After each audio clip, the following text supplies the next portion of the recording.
बहुत आभारी हूं।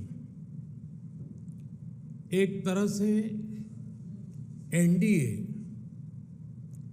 श्रद्धेय अटल जी की एक और विरासत है जो हमें जोड़े हुए है।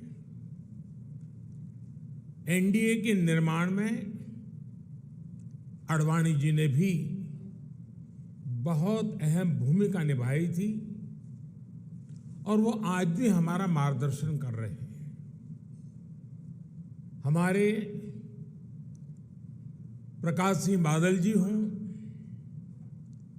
बाला साहब ठाकरे जी हों, जॉर्ज फर्नांडिस जी हों, रामविलास पासवान जी हों, अजीत सिंह जी हों, शरद यादव जी हो, सभी ने अपनी अपनी तरह से एनडीए को मजबूती देने का काम किया। आज प्रकाश सिंह बादल जी और बाला साहब ठाकरे जी के सच्चे अनुयायी भी हमारे बीच में हैं। हाल में ही एनडीए के गठन के 25 साल पूरे हुए हैं। ये 25 वर्ष देश की प्रगति को गति देने और क्षेत्रीय आकांक्षाओं को पूरा करने के रहे हैं, यानी राज्यों के विकास से राष्ट्र का विकास। इस मंत्र को एनडीए ने निरंतर सशक्त किया है। इस यात्रा में जो पुराने साथी रहे हैं, मैं उनका तहे दिल से अभिनंदन करता हूं। भविष्य की यात्रा के लिए जो नए साथी आए हैं, मैं उनका हृदय से स्वागत करता हूं। साथियों, एनडीए के 25 वर्षों की इस यात्रा के साथ एक और सुखद संयोग जुड़ा है। ये वो समय है जब हमारा देश आने वाले 25 वर्षों में एक बड़े लक्ष्य की प्राप्ति के लिए कदम बढ़ा रहा है। ये लक्ष्य विकसित भारत का है, आत्मनिर्भर भारत का है। कोटि कोटि भारतीय आज नए संकल्पों की ऊर्जा से भरे हुए हैं। इस महत्वपूर्ण कालखंड में एनडीए की बहुत बड़ी भूमिका है। एक तरह से ये नई ऊर्जा से भरी हुई त्रिशक्ति है। एन से न्यू इंडिया के लिए, डी से डेवलप्ड नेशन के लिए, ए से aspiration of people and region के लिए। आज देश का गरीब, देश का मध्यम वर्ग, देश के युवा, महिलाएं, दलित, पीड़ित, शोषित, वंचित, आदिवासी, सभी का विश्वास एनडीए पर है। हमारे जो समाजशास्त्री हैं, राजनीति शास्त्री हैं और अर्थशास्त्री हैं, वो भी भारत के विकास के लिए एनडीए को एक पॉजिटिव फोर्स के रूप में देख रहे हैं।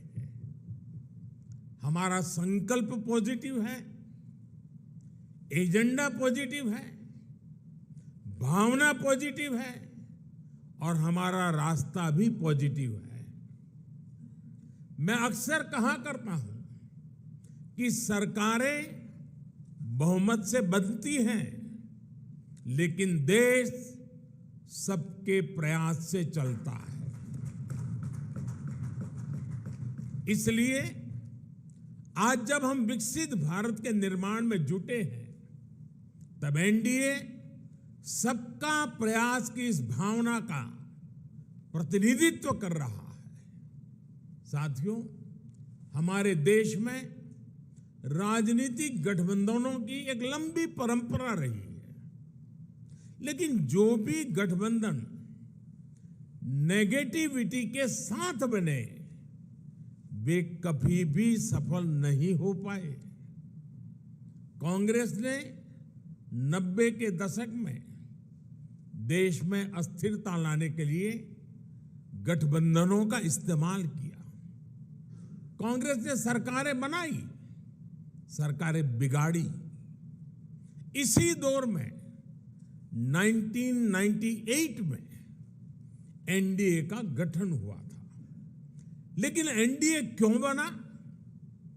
क्या तब सिर्फ सरकार बनाना या सत्ता हासिल करना ही एनडीए का लक्ष्य था? आप भी जानते हैं ऐसा नहीं था। एनडीए किसी के विरोध में नहीं बना था।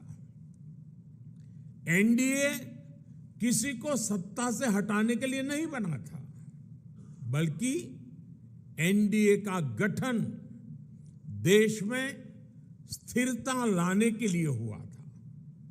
और जब देश में स्थिर सरकार होती है तो देश वो फैसले करता है जो कालजयी होते हैं, देश की दिशा बदलने वाले होते हैं। ये हमने अटल जी के कार्यकाल के दौरान भी देखा और ये पिछले 9 वर्षों में भी हम बार बार देख रहे हैं। भारत में स्थिर और मजबूत सरकार होने से आज पूरे विश्व का भारत पर भरोसा बढ़ा है। साथियों, एनडीए की एक और विशेषता रही है। जब हम विपक्ष में थे तब भी हमने हमेशा सकारात्मक राजनीति की। हमने कभी नकारात्मक राजनीति का रास्ता नहीं चुना।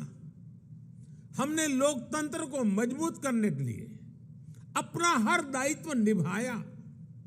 हमने विपक्ष में रहकर सरकारों का विरोध किया, उनके घोटालों को सामने लाए, लेकिन कभी जनादेश का अपमान नहीं किया।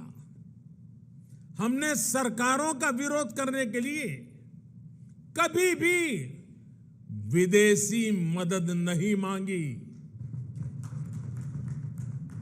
हम विपक्ष में रहे, लेकिन हमने देश के विकास में न रोड़े अटकाए और ना ही रुकावट बने।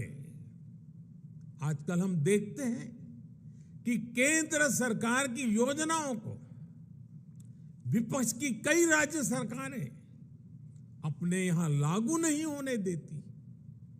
अगर ये योजनाएं लागू होती भी हैं तो उन्हें रफ्तार नहीं पकड़ने दी जाती। ये लोग सोचते हैं कि अगर उनके राज्यों में गरीबों को केंद्र की योजना का लाभ मिल गया तो कैसे काम चलेगा, उनकी राजनीति कैसे चलेगी।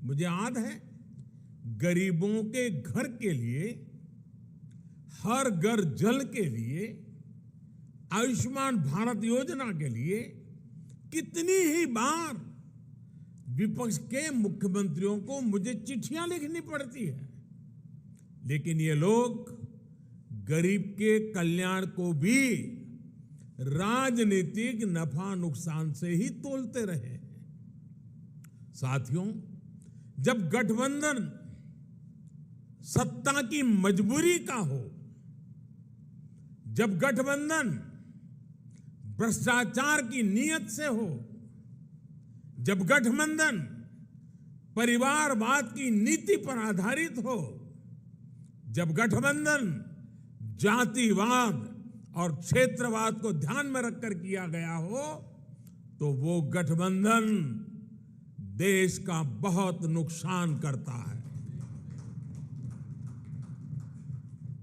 2014 से पहले की गठबंधन सरकार का उदाहरण हमारे सामने है। तमाम उठापटक के बीच वो गठबंधन सरकार किसी तरह अपने 10 साल खींच पाई। लेकिन देश को क्या मिला? प्राइम मिनिस्टर के ऊपर भी एक आला कमान, पॉलिसी पैरालिसिस, निर्णय लेने में अक्षमता, भांति भांति के पावर सेंटर्स, अव्यवस्था और अविश्वास, खींचतान और करप्शन, लाखों करोड़ों के घोटाले। आपको याद होगा, जब भी पिछली सरकार के कुशासन पर सवाल उठते थे तो गठबंधन की मजबूरियां गिनाई जाती थी। बहाना एक ही, गठबंधन के कारण। क्रेडिट लेने के लिए तो हर कोई आगे आता था, लेकिन जैसे ही कुछ गड़बड़ होती थी तुरंत अपने सहयोगियों पर दोष मढ़ दिया जाता था। हम सौभाग्यशाली हैं कि एनडीए की स्थिति इससे बिल्कुल विपरीत है, अलग है। हमारे लिए गठबंधन मजबूरी का नहीं बल्कि मजबूती का माध्यम है। एनडीए कोएलिशन कंपल्सन्स का नहीं बल्कि कोएलिशन कॉन्ट्रिब्यूशंस का प्रतीक है। क्रेडिट भी सबका है, दायित्व भी सबका है। एनडीए में कोई भी राजनीतिक दल बड़ा और कोई भी राजनीतिक दल छोटा नहीं है। हम सभी एक लक्ष्य के लिए आगे बढ़ रहे हैं। आपने देखा है, 2014 हो या फिर 2019, भाजपा को बहुमत से अधिक सीटें मिली, लेकिन सरकार एनडीए की ही रही, एनडीए की भागीदारी बनी रही।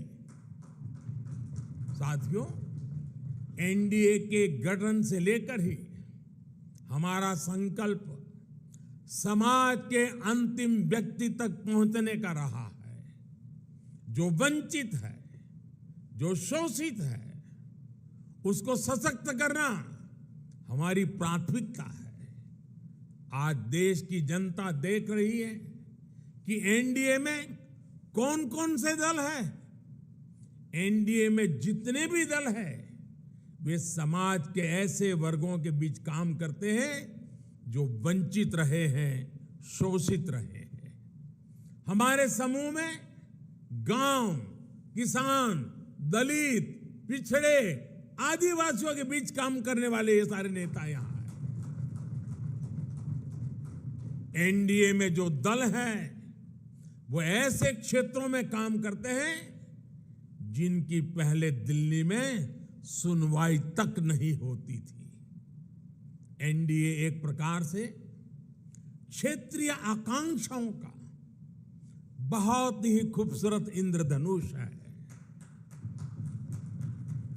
एनडीए देश के लिए, देश के लोगों के लिए समर्पित है।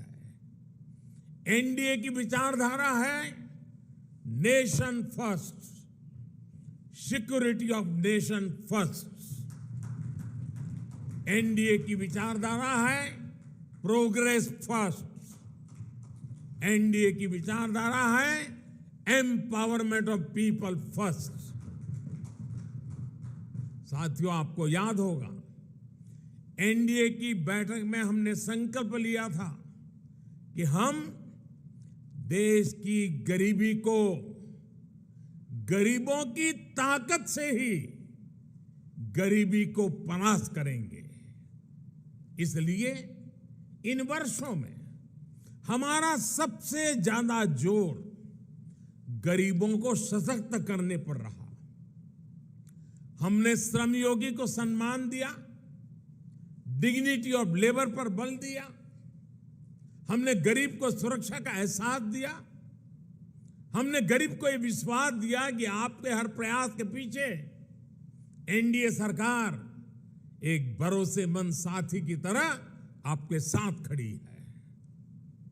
जैसे किसान को अगर सही बीज और खाद पानी मिल जाए तो वो पैदावार का रिकॉर्ड बना देता है, वैसे ही हमने गरीबों को सशक्त करने के लिए उन्हें हर संभव मदद की।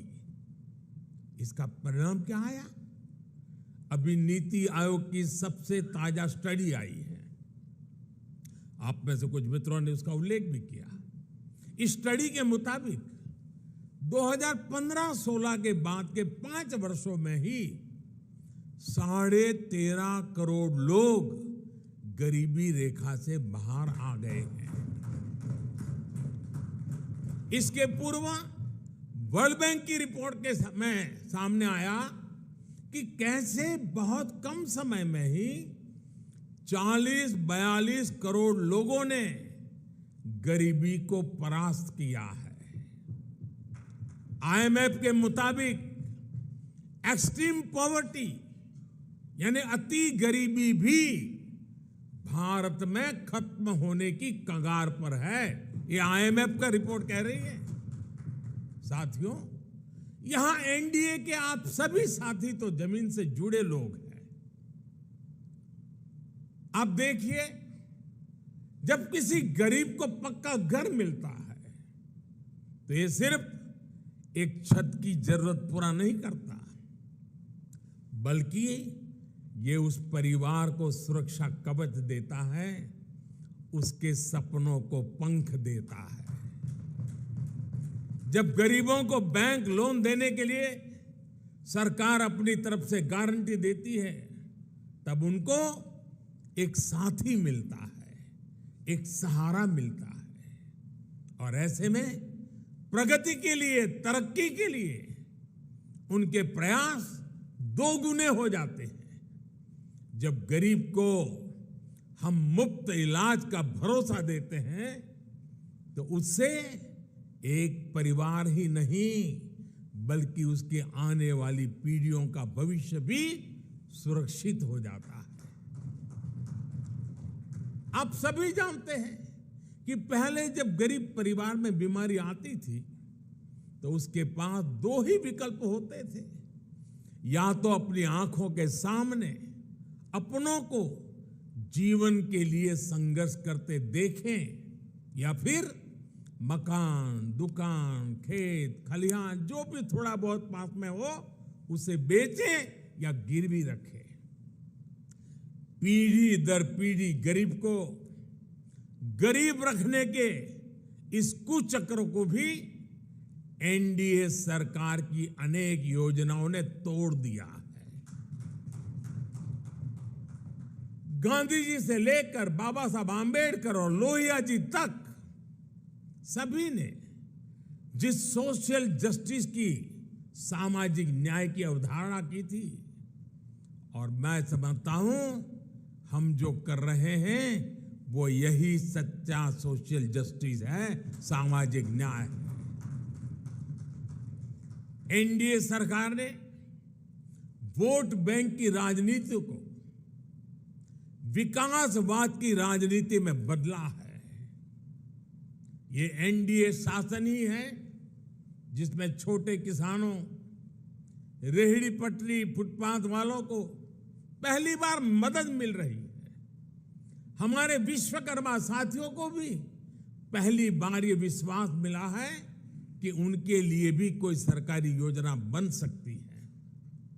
साथियों, गरीबी से भारत की इस लड़ाई का एक और पक्ष है।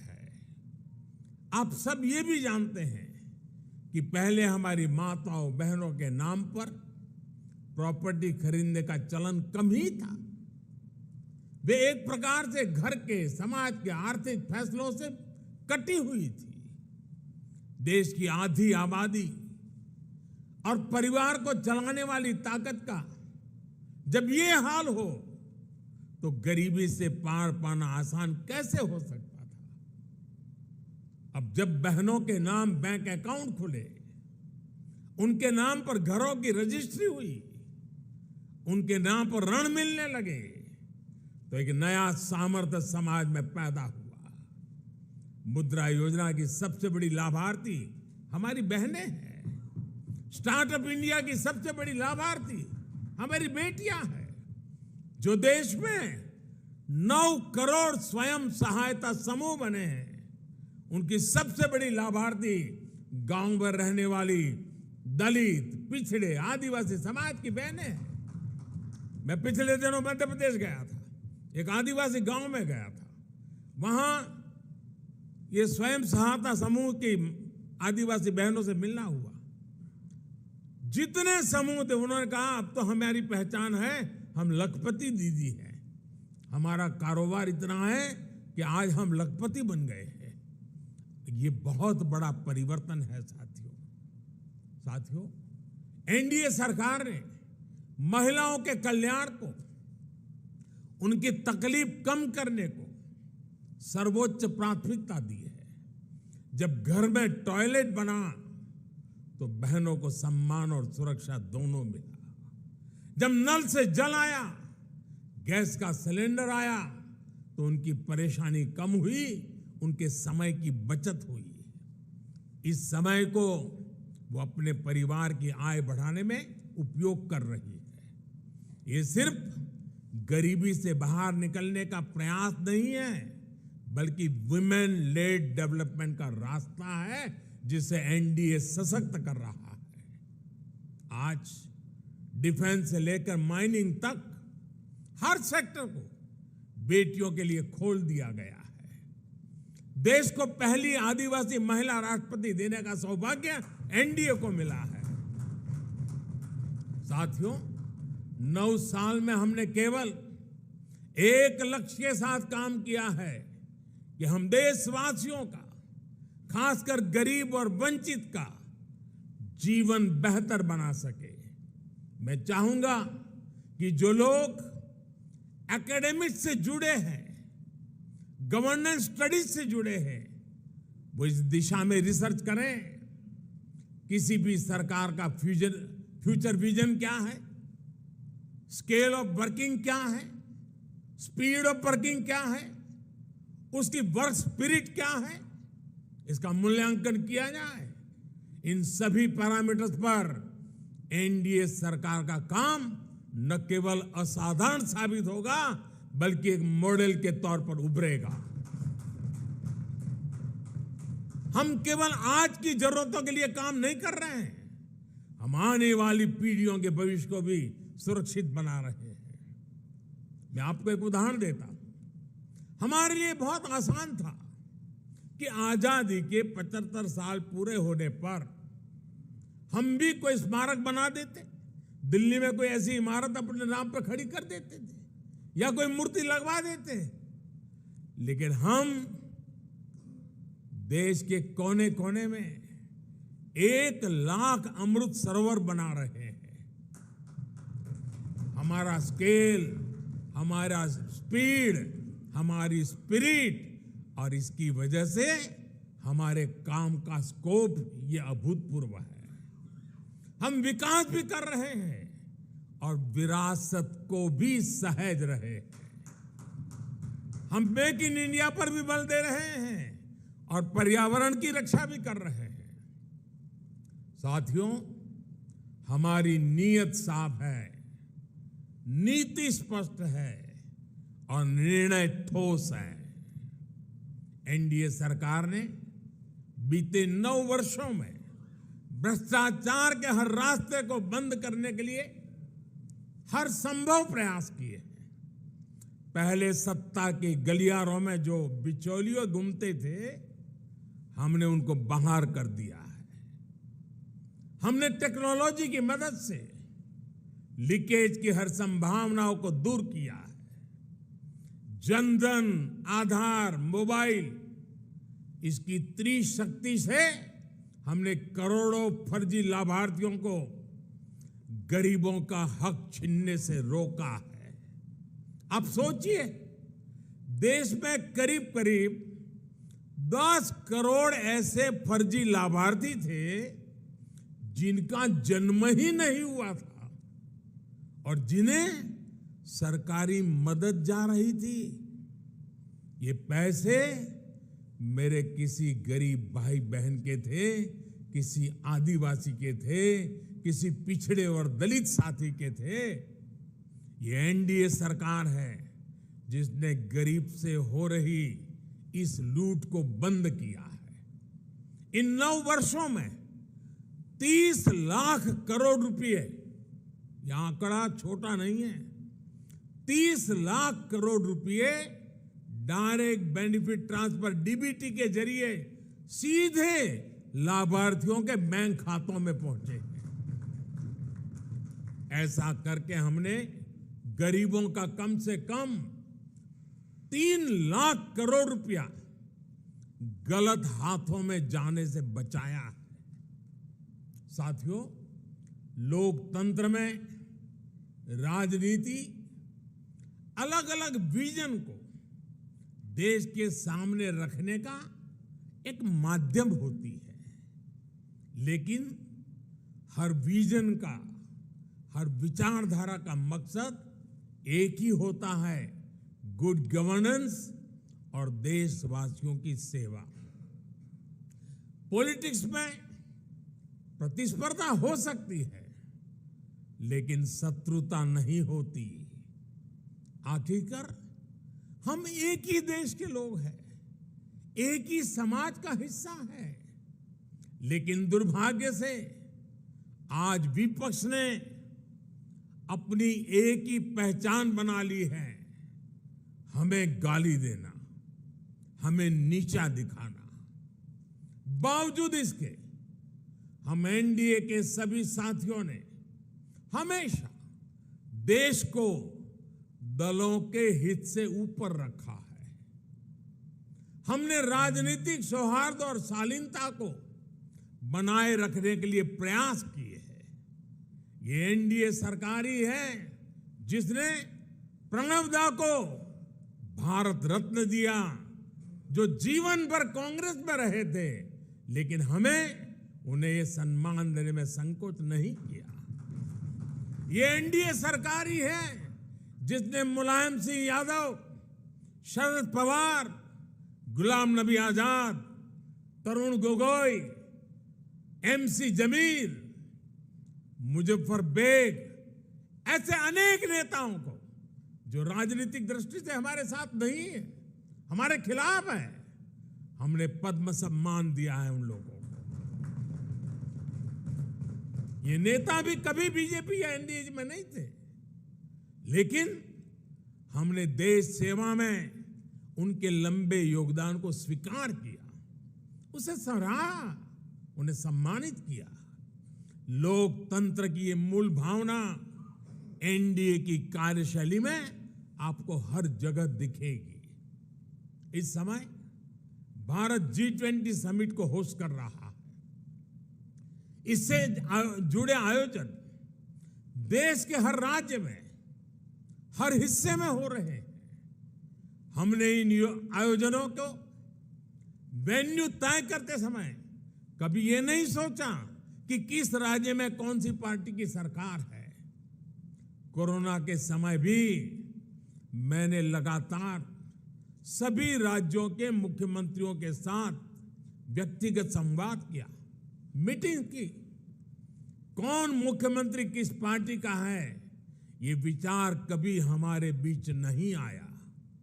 इसी तरह आप उन दिनों को भी याद करिए जब भाषा, लैंग्वेज लोगों को बांटने के एक टूल के तौर पर इस्तेमाल होती थी। लेकिन एनडीए सरकार की सोच देखिए। एनडीए सरकार ने मातृभाषा को बल देना शुरू किया और आज भाषाओं के माध्यम से, मातृभाषा के माध्यम से मेरे युवा डॉक्टर और इंजीनियर बने, इसका अवसर देने का जरिया भाषा बन रही है। हमने हमारी विरासत को, धरोहरों को ग्लोबल बनाने के लिए लगातार प्रयास किए हैं। यहां पर कई हमारे साथियों ने इसका उल्लेख किया। आज योग वैश्विक एकता का एक माध्यम बन गया है। आज मिलेट्स एक ग्लोबल ट्रेंड बन रहा है। श्री अन्न की चर्चा हो रही है और इसका लाभ हमारे हर क्षेत्र के छोटे छोटे किसानों को मिल रहा है। हम देश के लोगों को जोड़ते हैं, वो देश के लोगों को तोड़ते हैं। साथियों, विपक्ष के लोग जिस गलती को बार बार दोहरा रहे हैं वो है देश के सामान्य मानवी की समझदारी को वे लोग अंडर एस्टिमेट करते हैं। लेकिन देश की जनता सब कुछ खुली आंखों से देख भी रही है और समझ भी रही है। जनता देख रही है कि ये पार्टियों क्यों इकट्ठा हो रही है। जनता ये भी जान रही है कि वो कौन सा ग्लू है, गोंद है जो इन लोगों को, इन पार्टियों को जोड़ रहा है। किस तरह छोटे छोटे स्वार्थ के लिए मूल्यों और सिद्धांतों से समझौता किया जा रहा है।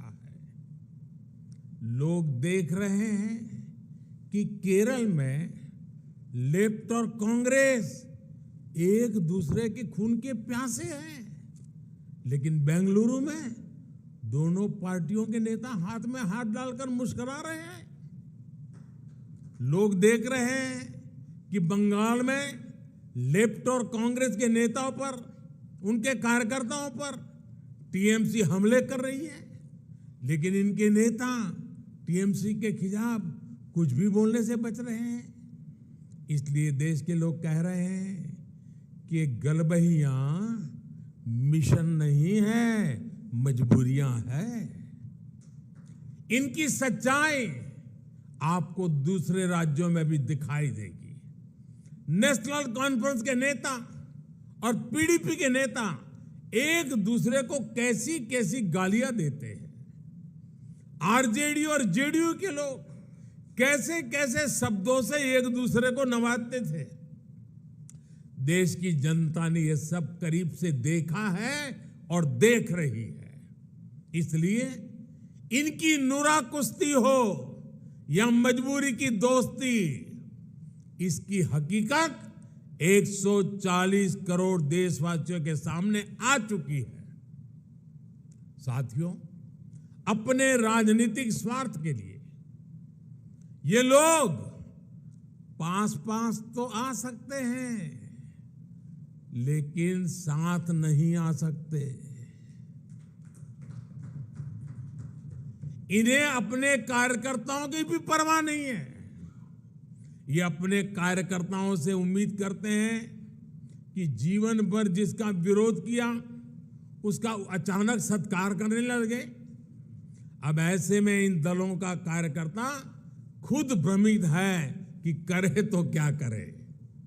मैं तो आज ये भी कहूंगा कि जो लोग आज मोदी को कोसने के लिए इतना समय लगा रहे हैं, अच्छा होता वो देश के लिए सोचने में, गरीब के लिए सोचने में अपना समय लगाते। हम उनके लिए सिर्फ प्रार्थना ही कर सकते हैं। साथियों, 24 का चुनाव बहुत दूर नहीं है। देश के लोग मन बना चुके हैं कि तीसरी बार फिर एनडीए को ही अवसर देना है।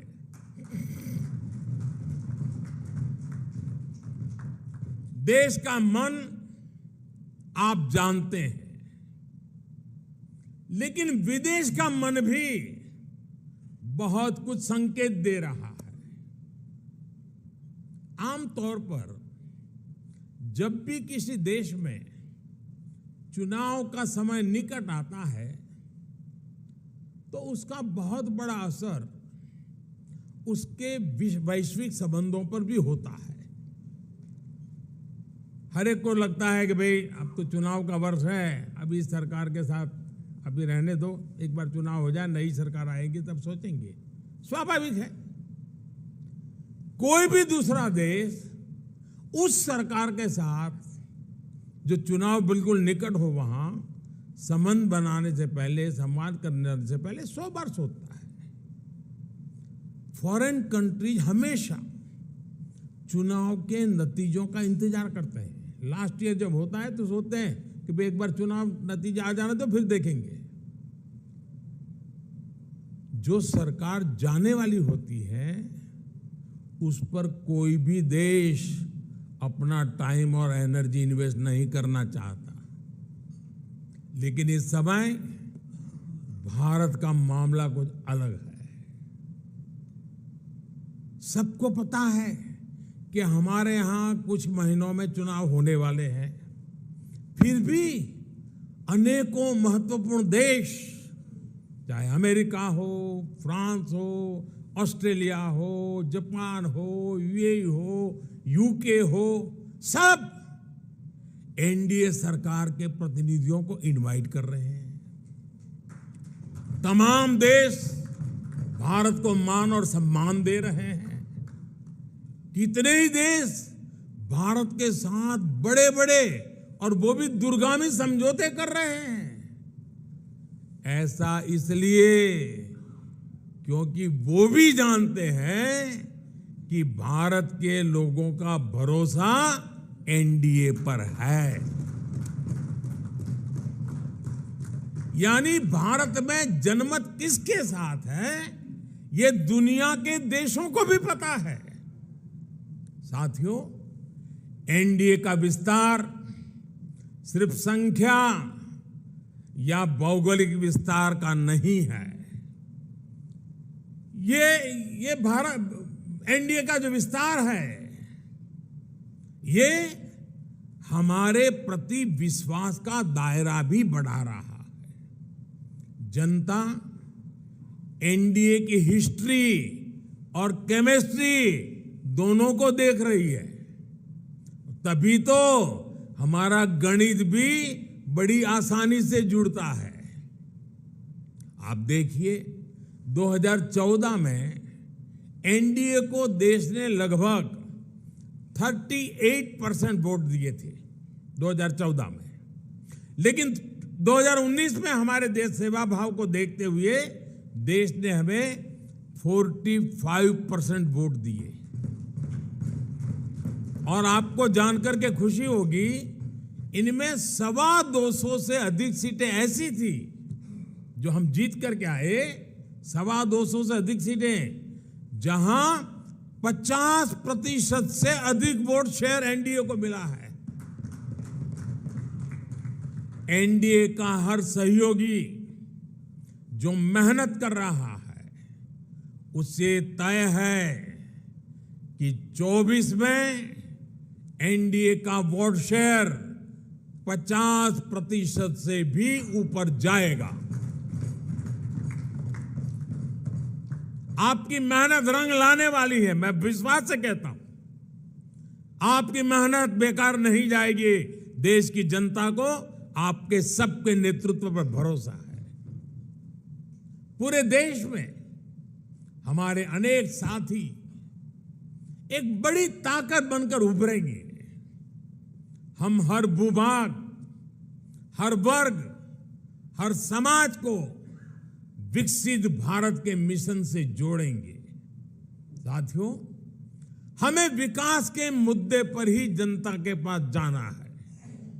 हमारा एक ही लक्ष्य है, विकास, भारत का विकास। भारत के कोटि कोटि लोगों की आशा आकांक्षा ही हमारा एजेंडा है। हम पूरी शक्ति लगा देंगे, हम मेहनत करेंगे, ईमानदारी से काम करेंगे और यही हमारी गारंटी है। और लाल किले से मैंने कहा था, यही समय है, सही समय है। आज देश में एक माहौल बन चुका है। देश का आत्मसम्मान और आत्मविश्वास आज अभूतपूर्व ऊंचाई पर है। जैसे कोई इमारत बनाने से पहले नींव का निर्माण होता है, वैसे ही पिछले 9 वर्षों में नए भारत की एक मजबूत नींव का निर्माण हो चुका है। इस मजबूत नींव पर हम सभी को नए भारत का, आत्मनिर्भर भारत का, विकसित भारत का निर्माण करके ही रहना है। और आपने मुझ पर इतना विश्वास रखा है, इतना प्रेम बरसाया है, इतना स्नेह किया है। मैं आपको विश्वास दिलाता हूं और आपके माध्यम से मैं देशवासियों को विश्वास दिलाता हूं कि मैं अपने परिश्रम में, अपने प्रयासों में कहीं कोई कमी नहीं रहने दूंगा। मुझसे गलती हो सकती है, लेकिन बदनीयत से मैं दूर रहूंगा। बदनीयत से कोई काम नहीं करूंगा। और साथियों, मेरा जीवन आप देखते हैं, देश देख रहा है। मेरे शरीर का हर कण, मेरे समय का हर क्षण देश को ही समर्पित है।